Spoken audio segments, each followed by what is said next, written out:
Welcome back. Polavaram ప్రాజెక్టుపై CM Chandrababu new deadline ప్రకటించారు. 2027 డిసెంబర్లోగా పోలవరాన్ని జాతికి అంకితం చేస్తామన్నారు సీఎం.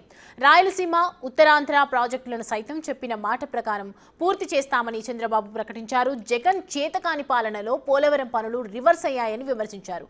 ఈ సందర్భంగా పట్టిసీమతో పాటు పోలవరం, వెలిగొండ, ఆంధ్రనీవాపై గతంలో చేసిన వ్యాఖ్యలను సీఎం అసెంబ్లీలో పవర్ పాయింట్ ద్వారా చూపించారు. అదే సమయంలో తమ ప్రభుత్వం అధికారంలో ఉండగా చేపట్టిన పనులతో పాటు ప్రస్తుతం సాగుతున్న పోలవరం పనులు, చిత్తూరు జిల్లా పరమసముద్రం చేరిన కృష్ణా జలాలు, వాటికి ఇస్తున్న జలహారతిని సైతం ప్రదర్శించారు.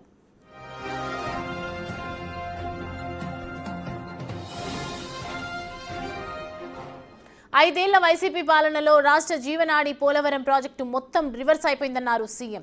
గత ప్రభుత్వం విధ్వంస పాలన చేసి చరిత్రలో నిలిచిపోయారని తీవ్రస్థాయిలో విమర్శించారు.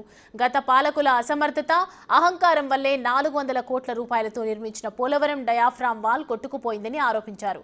కాంట్రాక్టర్లను మార్చవద్దని కేంద్ర జల సంఘం సూచించినా పెడచెవిన పెట్టడం వల్లే ఈ దుస్థితి దాపురించిందన్నారు. దెబ్బతిన్న డయాఫ్రామ్ వాల్ను 2025 డిసెంబర్ నాటికి పూర్తి చేసి పోలవరానికి పూర్వ వైభవం తీసుకొస్తామని హామీ ఇచ్చారు సీఎం.